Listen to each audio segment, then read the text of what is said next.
Welcome back. Another episode of the Better Planner podcast. Colin Page, how are you? Good, Taylor. How are you? Lovely. What's new in your world? Oh man, nothing. We're just a couple of busy working parents in May, and kids and after school activities and plays and stuff we Summer's have to coming. show up for. Summer Yeah, summer's coming, it's but man, it's a sprint nice. to the finish. Yeah. Nice. I went to the zoo on Monday with my kids. I hadn't been to a zoo in like 20 years. And it was Yeah, pretty fun. It was pretty fun. Yeah. it's pretty magical. Yeah. Giraffes are super cool. We fed some giraffes at a bar stool, I call it. It was about 30 feet in the air, but the fella just moseyed up there and with his like 2 foot long tongue was taking these giant leaves from kids. I was like, this is freaking awesome. This is so cool.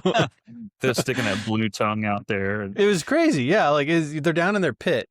They're like way down there, but then, yeah, their heads are like all the way up there. I was like, this is so cool. They're just giant creatures. And like, now I understand why like lions, it takes like a pack of them to take one down and they can just kick them and kill. It's just, they're incredible animals. Like just it's just crazy. So cool. So that's, yeah, just, the Dallas Zoo isn't like the greatest zoo in the world, but it was fun to see, uh, just different animals hanging out and doing their thing. They seem pretty happy. Yeah. So hopefully it's a good zoo. Speaking of animals doing their thing, my 11-year-old likes to listen to NPR with us because it's just always on. And there's a That's amazing. wait, don't tell me episode, or where they do the quiz, and the poem was about two animals getting frisky, or two animals not getting frisky but getting flirty.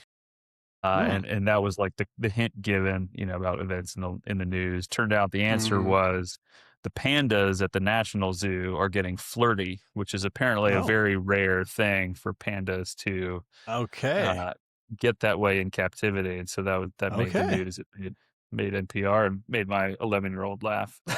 That's amazing.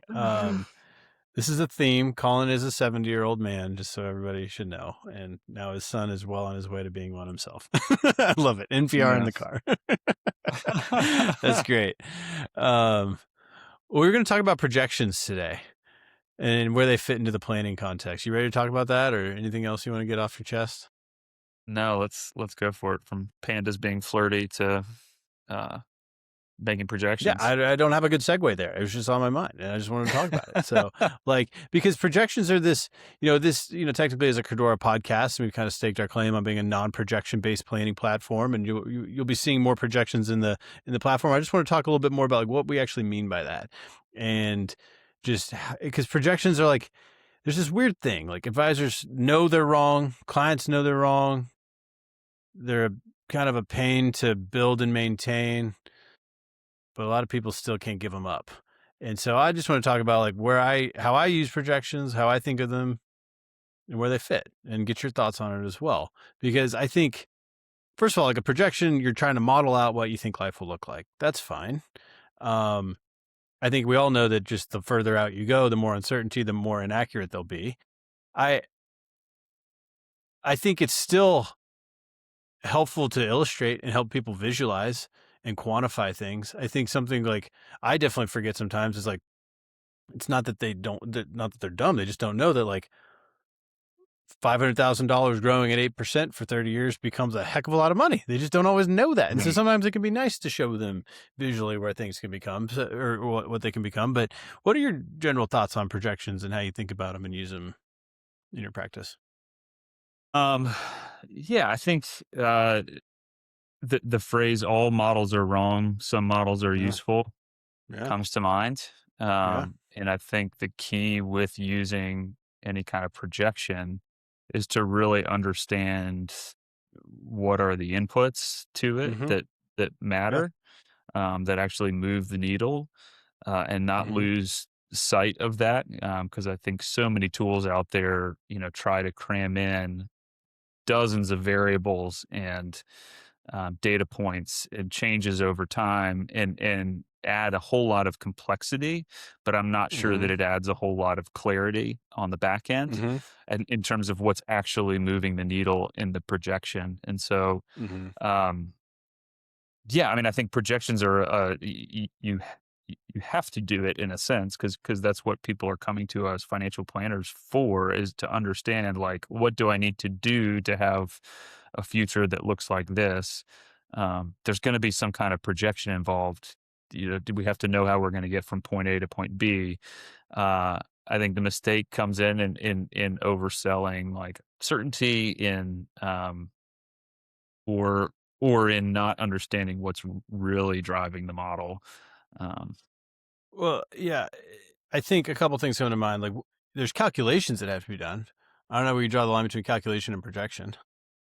I mean, like, mm, there's calculations, but I don't really know. But like, I'm probably thinking of like, the nice line that grows over 30 years. I call that a projection, but calculating an ending value is a calculation. There, depends on how you define that. Because I definitely don't think you have to use a projection. Certainly in your job, are going to use calculations though. So maybe that's mm, semantics, but I also think that's a um, something to think about. I also think like, I don't know how it came about. Probably because my guess would be just once you were able to run these more, like, computers made it easier to run really more detailed calculations, therefore projections to visualize them, it started to look really cool. And we probably started to market it and people started to come to expect it. And if you yeah, look at like any of your, big box commercials on a Sunday on a golf tournament, it's going to be like an advisor sitting there. Probably it's going to pay into a computer screen with some chart on there. And yeah, so I think just it's become kind of part of like I don't even know what the right word is, not ecosystem, but just like the expectations. Like, yeah, there's going to be a projection and let's see that. And like, that's fine. Projections can be fine. But like, I think where I see the new planners especially fall into is they think the projection is the plan or the projection is the product. And their job is to get a very detailed projection. And that's what I would say is like, I think it's absolutely like misguided to think that's your product and your plan and what they're actually coming for. Projection is a conversation tool and a visualization tool. It's not the actual plan necessarily. And I think if we're going to, certain softwares probably center so much around that. We all know the probability of success issue. And it's like, what do you do with that? And that's actually like one of the core frustrations that led to the framework that became Credora was like, I would build these projections, sit in front of a client, be like, I don't know what the hell to do with this. So you'll have a mm, lot of money someday if things go well, and you won't if you don't. What yeah, do I do? And that's where I was like, okay, this is fine to show like the effect of if you retire earlier or later, help people understand, but it didn't help me plan. It didn't help me tell them what to do next. So yeah, I don't know, like that's like absolutely you have to do calculations in your job. Maybe you want to visualize it with a projection, but I think it's, you know, I think I want to free people from thinking they have to use a projection. You don't have to. If the client wants to see it to understand, sure, but no part of you has to show it. What are your yeah. thoughts? I mean, I love what you said. A projection is not a plan. Um, that yeah, I think that is a trap that we can fall into, and the software makes it easy to fall into because Yeah. there's all these bells and whistles and knobs and dials you can play around with. Um, and I think what I realized, fairly early was that the those models didn't help me develop the plan. I would spend so much time trying to dial in um, the inputs to get the most accurate possible projection, and then I go to the client meeting and they would completely blow it up because they didn't. Oh, we didn't tell you about this, or Yeah. there's actually this other account, or actually we're not going to buy that house, or actually more often it's how we talked about we really can't afford that house, well we put an offer on it last Yeah. week and didn't tell you about That's it, so true. and it like the projection is now like all that time you spent dialing in the details like completely out the window. And so like where does the rubber meet the road with the planning? Mhm. Mhm. How do you work with a client that or how do you not use that? How do you not waste time on creating the best model or Yeah. projection you can and actually get to the heart of the matter? Um, So I you know, think here's how I think about it. So like what is, if a projection isn't a plan, what is a plan? I think a plan is about identifying what you need to do next. It's about making changes. And so for me and what we build in Credora, it's opening or closing accounts, changing where your cash flow is going, paying off debt, maybe saving somewhere else, something like that, changing your investment allocation, changing your insurance, and drafting some documents like estate plans and beneficiary forms. Those are generally the changes you make. And that's a financial plan, is you need to change these things. Now, how do you define those things? That's where the calculation projection thing can come in. So how do I know if I need to change where my cash flow is going? So here's how we do it in Credora. We say, okay, where is your cash flow going now? What are your goals? Do you want to retire? When do you want to retire? How much do you want to spend? We'll calculate how much you need to save and then compare that to what you currently are and identify what needs to change. But that calculation, those assumptions, that's where the projection could come into play of like, really, because are you following what I'm saying, or am I losing a little bit? Yeah, I mean, I think the projection itself is simple, or the calculation is simple, and so I think the most useful projections to have, and that lead to the best conversations with clients, are those simple ones where we don't have all those variables. And so, like you said, where is the projection helpful? Maybe it's helpful in determining what's the right savings rate compared to your Well, goals. yeah, When you and want to that's retire where by, how much do you need to save per year to get there? Or what percentage of yeah. your income does it take if you want to retire at 50? Like, that's a good place for a projection. And by the way, like, you could answer that with one of Yeah. these. Like, Yes. I keep this on my desk. He's holding up and a like, calculator for the listeners. yeah, here we go. He's just Yeah, for holding an it up. audio. Yeah. One of the HP 10B2 pluses here. And like, I still use it daily to just run like back so of the much. napkin, like, Yeah. um, time value of money questions, because that's what that is a projection That's all there. it is. That's all it is. Um, Yeah, but I'm saying, but that's where, like, okay, so that's our job, is helping people understand, like, that's part of our job, is helping people understand, okay, when do you want to retire, how much you want to spend, and then there's the math and calculations that go on to that, and where I draw the line of like, we won't just capture every variable in the sun just because you can, but it's like, what's going to meaningfully affect how much they save today? If I know I'm getting an inheritance in 15 years, let's include that. If I know I'm going to sell a business, let's include that. So those are the types of things that you need to allow for, but then just understand that, like, it could be wrong. The amount could be wrong. The timing could be wrong, and those things. So, like, is that a projection or a calculation? We're not necessarily displaying it in a chart of how it will look. Like, if that's a projection, then I'm all for it. If that's just a calculation, then I'm all for calculations. It may be semantics, but I think I like that distinction of projections versus calculations. Yeah, I think, because then if you want to show a projection of what your financial, and that's fine. And we actually have that as well now, of like, here's what it would look like if you continue on your current path. That's great from an explanatory perspective, like help people visualize, okay, cool. But then you just get into the math of like, what are you assuming? If you assume a linear rate of return, we know life's not going to look that way. So then if you want to have variable returns, like, then you're going to do a Monte Carlo and it's going to be this big old range. And like, okay, that's nice. But like, I think my thing was probably where I like professionally revolted against it was like, I don't need that. Like, if returns are higher, it will be better. If they're worse, it will be worse. I don't need that, and showing, and I work with mostly younger folks. So like showing the 38-year-old, never forget it, I did this, $1.084 billion or broke. There's no value in that. And so it's like, yeah. I think just, like, calculations are important. And the way I would think about modeling, however you do it, whether it's with software, Excel, calculator, whatever, if it's something you can know with a decent amount of confidence that will affect what you do today, then it's important. That, like, inheritance example, that's fine. But like, you don't have to model like, well, if we sell our home in 30 years and downsize and move to Florida, what's the assumed growth rate on that? That's just, you're getting in your way. You're getting in the way. And so I think, yeah, calculations are important. You don't need to calculate everything under the sun, just what meaningfully affects the actions they're going to take today.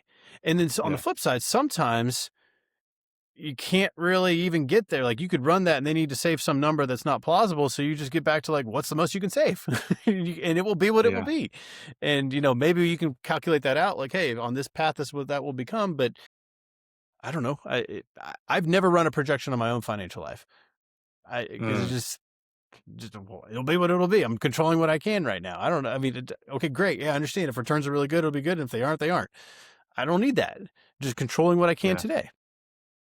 Yeah, I think it's taken experience and confidence to be able to Mhm. tell a client Yes, 100%. when you actually don't need a projection. Because we all have those clients where they want to know, like, what's the return on investment if I do this versus do that. And I used to entertain those kinds of questions, and okay, well, let's plug it in, we'll see what the difference is. Mhm. And like, the difference, usually comes out meaningless or is just not a clear answer. Sometimes. And so I think part of it is also knowing, like, know where the projection is actually helpful. And I think the framework Mhm. you said of, like, where is it going to actually change what we are doing today? Yeah, yeah. Eh, Good. And where is it just kind of like, losing the forest for the trees? Well, the other thing, so this is where I also bristle is like when I started out, it was all retirement planning. I would do these nice 30, 40-year projections for people. Like, this is your retirement plan, as if like that's the final say, like, well, this is the plan. See you when you die. No, like, I make decisions in the current day. And like, I generally don't need to project things out to know what to do today. Like, does a Roth conversion make sense or not? I, Maybe there's a loose calculation you need to do, but like, you can also just decide that today most of the time. And so again, like, I just like the getting bogged down, like you're modeling out all these different, like, here's your Roth conversion map for the next 12 years. It doesn't matter. Yeah. What are you doing today? Does it make sense today? Mhm. Fine. That's it. Yeah. Um, yeah, Sorry. it takes, like, I mean, I'm sympathetic or empathetic because, like, it takes having lots of conversations It does. and knowing what moves the needle to be able to confidently say, "You don't need that." Um, Yeah. And I'm sure that I'm probably being overly harsh. Like, there are times, but I am trying to think. I think the other, it does come like my biggest, yeah, it's that past year one, what are you going to do? Like, we can show, like, here's the plan. Like, let's use that. We all, there's really popular softwares that will do that. Here's your Roth conversions for the next 11 years. It looks great, feels great. You look cool. But like, yeah, we'll check again next year. Like, at the end of the day. So yeah, like, it's yeah. fun. Okay. I don't know. Like, I don't know. I mean, that's a Um, more, like, meta way of thinking about our role as planners anyways. It's not like we are predictors of the future. I do have actually a crystal ball behind me too, for when a oh, you client do. It's wants me to perfect. predict. Perfect. There you go. Perfect. For when a Perfect. client That's wants me to good. predict their future, and I go consult the crystal ball. But like, yeah, the reality is we want to get really clear on where they are today. Yeah. um, that's point A. We want to really understand where they're trying to go, their goals. That's point B. And we try to send them in a trajectory to get there. But like, Mhm. then life's gonna go all over the place. Tax law is gonna change. Someone's gonna get sick in their family. So the projection's only as good as like setting that initial direction. Yeah. And then next year it may be something totally different. Something's Yeah. happened in their life. They've wanted to, take a job in another state and make a whole lot less money, but they're going to pursue something they love, like, that actually gets them closer to that, Mhm. sense of well-being or that they were lacking. Mhm. Um, so yeah, I mean, no projection is going to say that's a good move financially. Mhm. But Mhm. that's where the rubber meets the road in these planning relationships is, Yeah. sometimes you throw the projection out. Or I mean, I throw it out all the time. You hold it lightly, Yeah. because Yeah. things change. I and I we'll get to this in a second. I do think for retirement planning, it's a slightly different thing, but I want to talk about an example with like a younger client. Like, say they're 35 years old, they have a rough idea for what they want retirement to look like, and they could receive somewhere between a $1 to $5 million inheritance sometime in the future. How do you determine how much they need to save? Because that $5 million they don't need to save if they get that. Yeah. Does a projection help you with this? What do you model? Yeah. I mean, we've had this conversation before about, I guess, a similar client or maybe the same client, but yeah, do they want to rely on that inheritance?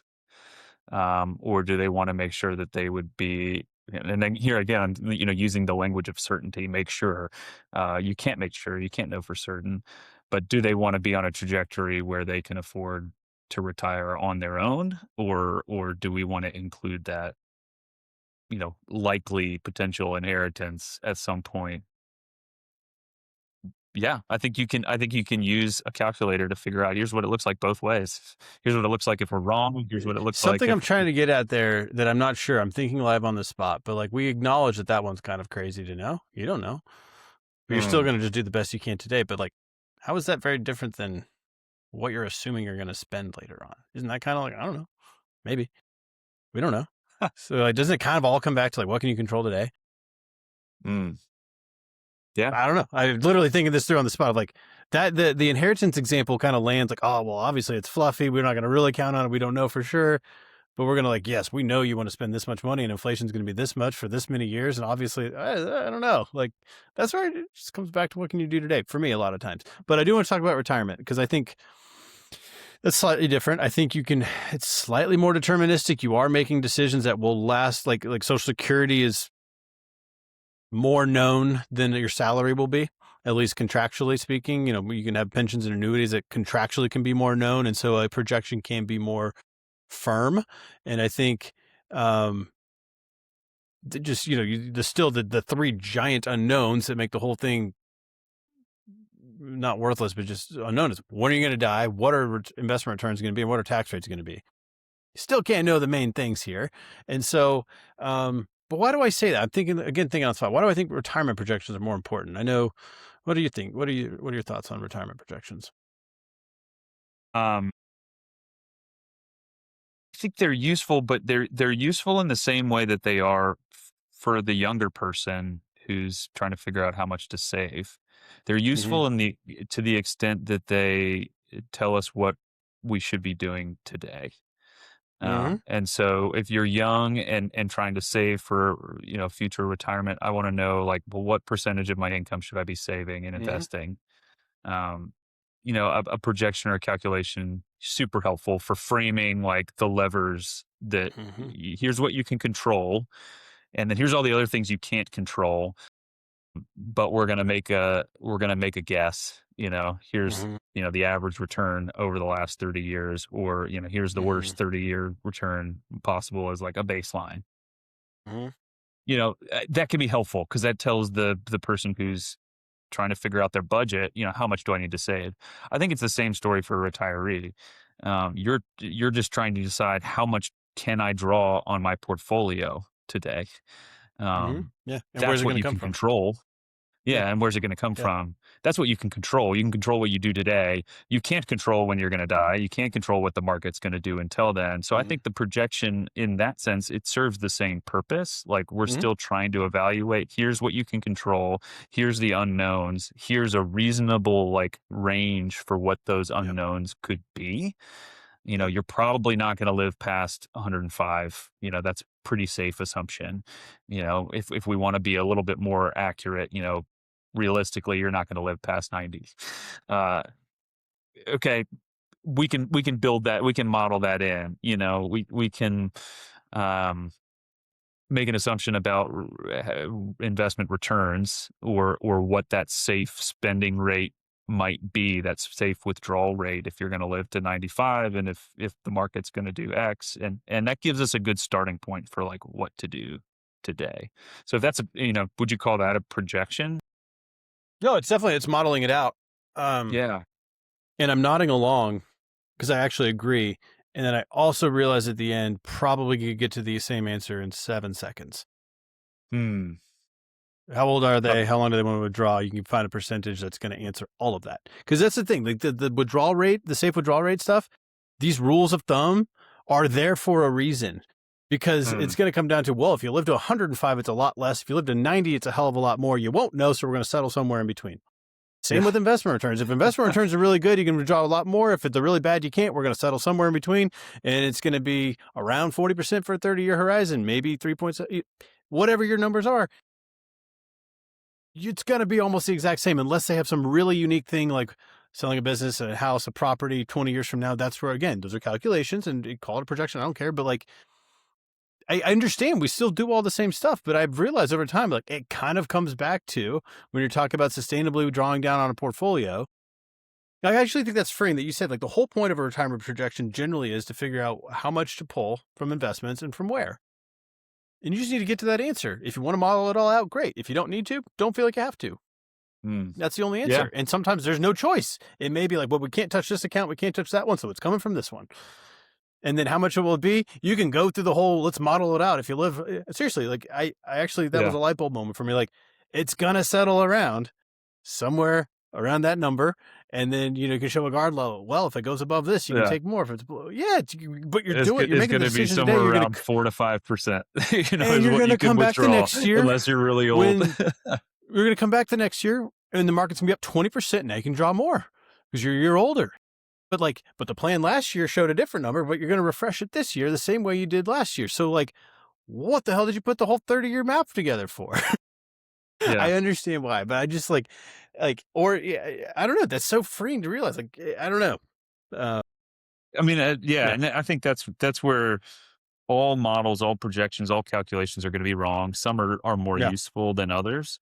And that's where, like, I don't do quote unquote Monte Carlo based projection planning in the sense that I'm not showing the client, here's your percent of success.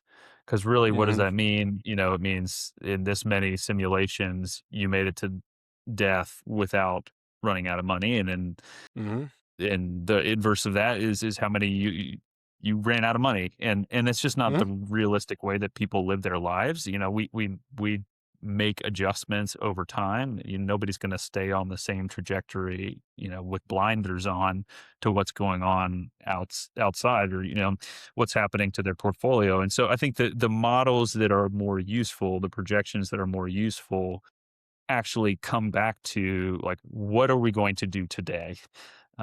When do I need to worry about the withdrawal rate? And that's where I'm a fan of the guardrails framework or the more dynamic version that an income lab tool runs. It's like it all comes back to today. Here's what we're going to start you spending. We think this is a safe amount to be withdrawing. Not that it's never going to change. We think there's an 80% likelihood that that's too low, a 20% likelihood that that's too high, and you'll have to reduce it at some point in the future.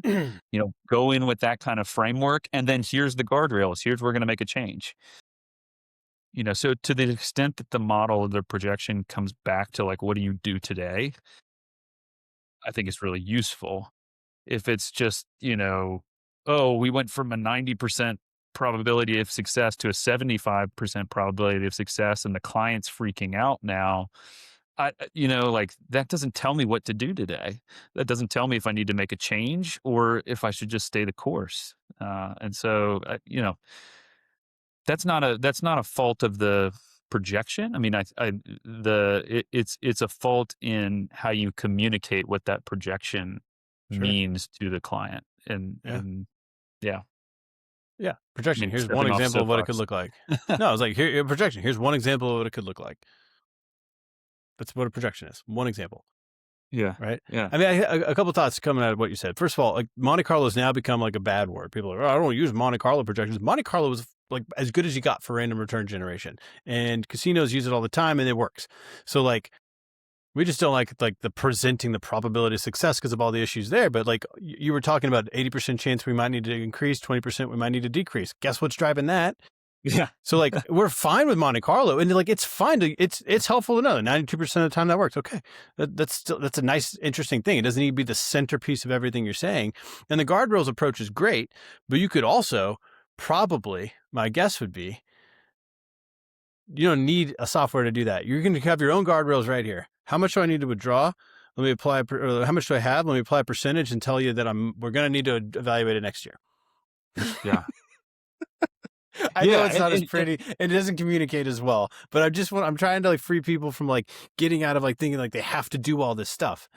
Like Sure. if the client needs it to understand it, okay, I don't know. You don't. I promise you don't have to do that. You don't have to if you don't want to. And I also like in a non-arrogant way. Like I've run probably a couple thousand of these at this point, and I didn't start out this way. But like I want to free people from having to go through all that. Where you're like, okay, like do I need to? Sorry, I was going to go on another rant of like, can I model if they save more of this and that? Like, do you need it to tell you you're going to have more money? Like, at some point you just kind of you get a feel for what it's going to happen here. And so again, Yeah. like they can be helpful, they can be important, but just what's going to affect decisions today? That's it. And I don't know, use responsibly. I don't know, have fun. Like, Yeah. Yeah. Stop wasting your time, I bottling mean, up there's these something about the crazy, advisor brain. We just like love like more details and more knobs and yeah. dials. And like, I mean, dude, you came from the hedge fund world. The models you all build over there, they're crazy detailed and they're pretty good at them too. So like, it's not bad to. I don't know. It's just like I think probably like with all of it though, it's just like it's one example. Like there's a range of outcomes. I don't know. I'm getting too fired up. I love that about you. Yeah. You bring the passion. Oh yeah. Oh yeah. Um, yeah, we didn't get to talk about, you know, Nassim Taleb and, Fooled by Oh. Randomness, and there's so many Uh, great books on this subject that have shaped yeah. my thinking. Well, I don't know, what are some of those for you? For books.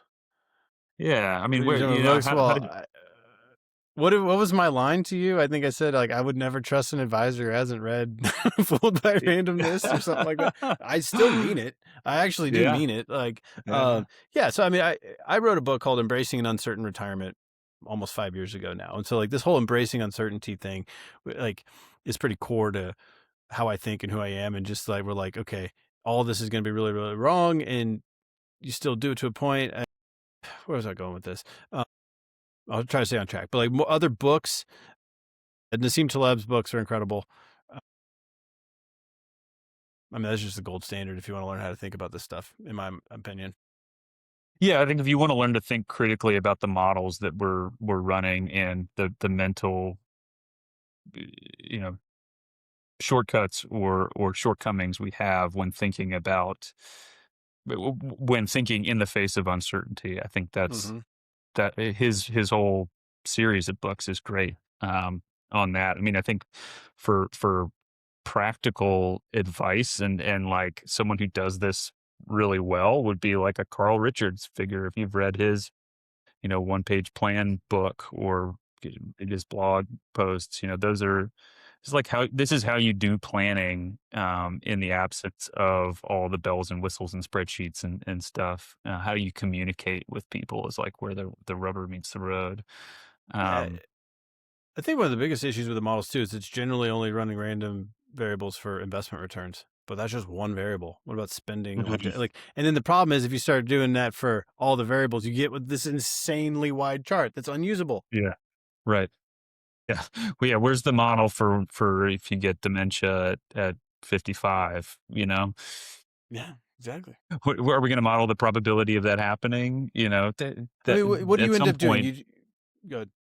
yeah, I was gonna say at some point you've just produced this huge, you've just increased the range of outcomes even Yeah. more.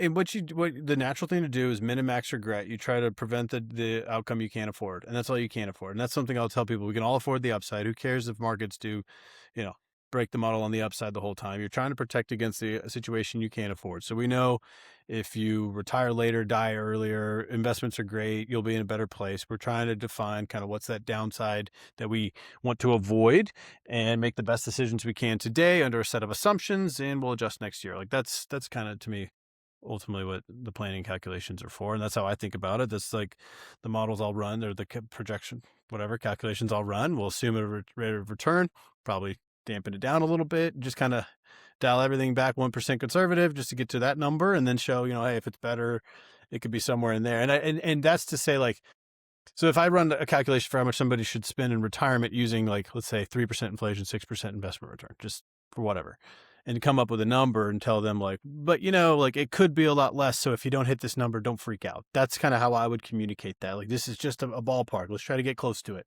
If it says $1,133 a month, it's not literal. It's just to get us is it 200 a month? Is it 4,000 a month? Let's try to get close enough. We'll do the best we can. We'll adjust next year. And that's why planning is a process, not like a one-time event. Yeah. Yeah, I mean, I think a lot of us, no, I don't want to. I don't want to speak in too broad of generalities, but I think so many financial planners got into this because they love the spreadsheet. They love tracking the details. And they probably did it in their personal life before they did it professionally. And so, there's some selection bias in terms of who goes into this field. And it's For generally sure. people that love the spreadsheet, and who are going to spend time, perfecting that model. And I think just keeping in mind, like you said, embracing uncertainty is like the number one skill, not only as an advisor, but like just in life. You don't know what's going to happen, Mhm. and we just have to make the best decisions today in light of, like you said, protecting against those things we can't afford, and Yeah. a reasonable approximation of what future returns may look like if we save this much. That's those are all good, and the kind of projections we should be doing, but then don't lose sight of the fact that it's going to be wrong. Uh, Well, yeah. and And it's all, yeah, yeah. Projections are helpful for visualization and explaining, as long as you don't confuse people with them. Uh, but it's not a plan, and a plan is about what you can actually change and do today. So if a variable for a calculation or projection helps with a pretty, like, actually affect what they do today, then it's valuable. If it's just another thing you can model, you don't need to. So good stuff. Fun topic. good stuff. Yeah. I have no idea what we're going to talk about next time, but I'll see you there. I'll see you next time. See ya. Bye.